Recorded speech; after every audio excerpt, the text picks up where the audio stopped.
जय हिंद दोस्तों। आज हम पढ़ेंगे रीजनिंग के बारे में कुछ। चलिए पढ़ते हैं। यदि आज मंगलवार है तो आज से 15 दिन बाद कौन सा दिन होगा। तो कुछ नहीं है दोस्तों, ये 15 है। 15 को आप 7 से डिवाइड कर लीजिए तो कितने दिन बचेंगे। 7 दूनी 14, एक दिन। बस मंगलवार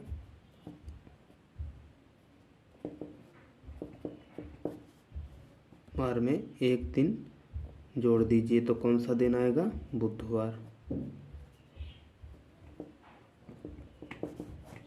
चलिए दोस्तों अगला सवाल देखते हैं। अगला सवाल है, यदि आज मंगलवार है तो आज से 40 दिन बाद कौन सा दिन होगा। अगर 40 दिन बाद ज्ञात करना है तो कुछ नहीं है, वही काम 40 फिर 7 से डिवाइड करिए। 7 छंग 42, तो 7 पच्छी 35, 5 से कट जाएंगे। 7 पच्छी 35, तो बचेगा शेष 5। अब 5 दिन जो है मंगलवार में जोड़ दीजिए। मंगलवार 1 2 3 4 5, तो 5वां दिन कौन पड़ेगा, बुधवार, बृहस्पतिवार, शुक्रवार, शनिवार, रविवार। आपका दिन आएगा रविवार दोस्तों, आएगा रविवार। अब पढ़ते हैं ये वाला सवाल। यदि आज शनिवार है तो आज से 60 दिन पहले कौन सा दिन होगा। 60 दिन दोस्तों पहले पूछा है, बाद का नहीं। ट्रिक वही है, 60 लिखिए, 7 से काटिए तो 7 छंग 42, 7 7 49, 57 56, 8 वजन ये चला जाएगा। आपका शेष बचेगा 56, 4 बचेगा शेष बचेगा 4। तो शनिवार पूछा गया है, शनिवार लिखिए। और शनिवार के बाद का नहीं पूछा गया है, 60 दिन पहले पूछा गया। तो अब पहले आइए 4 दिन, 1 2 3 4।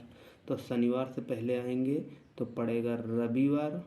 फिर शनिवार से पहले आएंगे तो शुक्रवार, फिर पड़ेगा बृहस्पतिवार, बुधवार, मंगलवार। तो आपका दिन आएगा मंगलवार, आंसर आएगा मंगलवार। ये देखते हैं, यदि आज बुधवार है तो आज से 65 दिन बाद कौन सा दिन होगा। तो 65 लिखिए दोस्तों, और इसे 7 से काट दीजिए। तो 7 से काटेंगे तो 7 9 63, शेष बचेंगे 2 शेष लिख लीजिए। और जो है बुधवार में 2 दिन जोड़ दीजिए, 1 2। अगर बुधवार में 2 दिन जोड़ेंगे तो आएगा बृहस्पतिवार और शुक्रवार। आपका आंसर आएगा शुक्रवार। ये सवाल देखते हैं दोस्तों। यदि आज शनिवार है तो आज से 120 दिन बाद कौन सा दिन होगा। तो कुछ नहीं है, 120 लिखिए, 7 से डिवाइड करिए। तो 7 कम 7 और हाथ से लाए तो हो जाएगा 7। तो 7 7 50 49, तो बचेगा 1, शेष बचेगा आपका दोस्तों 1 बचेगा। तो आपका पूछा गया है शनिवार पूछा गया है, तो शनिवार में एक दिन जोड़ दीजिए तो आपका आंसर आ जाएगा रविवार। ये देखते हैं अगला सवाल। 15 जुलाई 1964 को बुधवार था, तो 15 जुलाई 1965 को कौन सा दिन होगा? तारीख सेम है, महीना सेम है, सन एक दिन, ये 64 है, ये 1965 है, अगले साल का पूछा गया है। और दोस्तों अगले साल जब साधारण वर्ष होता है तो एक दिन बढ़ जाता है, अगर लीप वर्ष होता है तो 2 दिन बढ़ जाते हैं। तो इसमें लीप वर्ष तो है नहीं, क्योंकि 64 है तो फरवरी निकल चुकी है, और इसमें कोई लीप 65 है, ये तो 4 से कटेगा नहीं। तो साधारण वर्ष है, साधारण वर्ष में एक दिन बढ़ जाता है, तो 15 जुलाई 1964 का पूछा, और ये है 15 जुलाई 1965। यहाँ पे आने पे आपको एक दिन बढ़ जाएगा, तो कुछ नहीं है, आपको बुधवार में एक दिन जोड़ देना है, तो आपका आंसर आ जाएगा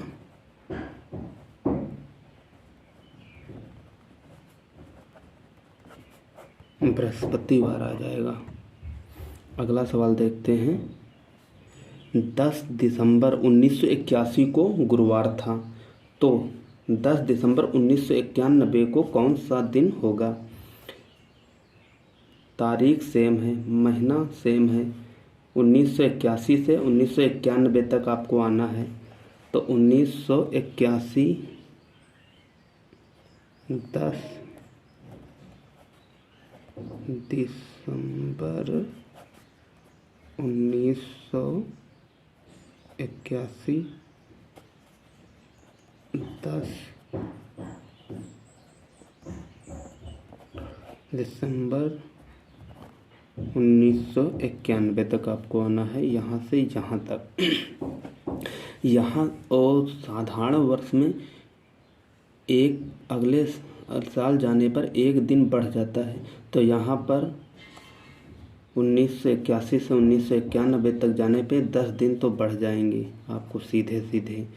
अब ये देखिए इसमें लीप वर्ष कितने पड़ेंगे 1981 से 1991 तक जाने पर, तो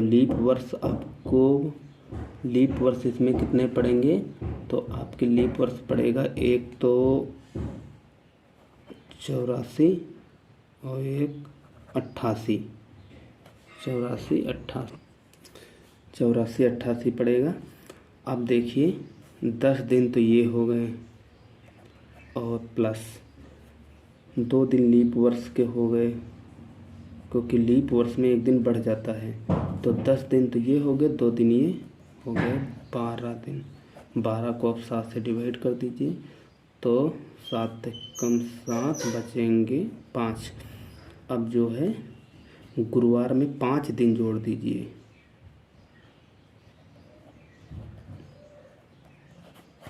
एक 2 3 4 5, तो शुक्र, शनिवार, रविवार, सोमवार, मंगलवार, आपका आंसर आएगा मंगलवार।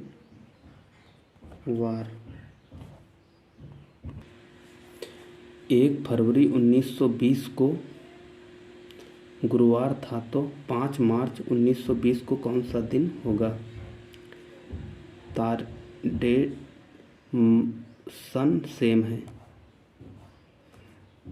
तारीख अलग है, फरवरी और मार्च तक जाना है। तो 1 1920 है, तो लीप वर्ष ये है, इसका मतलब 29 की फरवरी होगी, मगर एक दिन तो निकल गया, क्योंकि 1 फरवरी 1920 को गुरुवार था, इसलिए फरवरी के आपके 28 दिन बचे।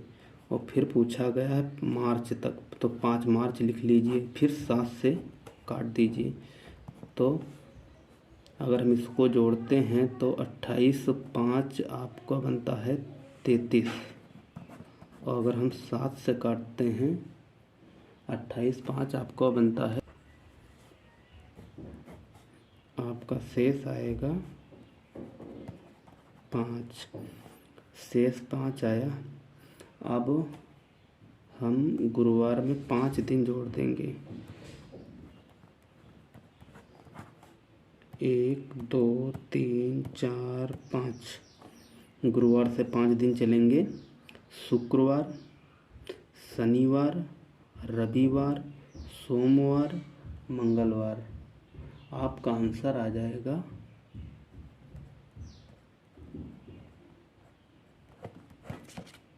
मंगलवार।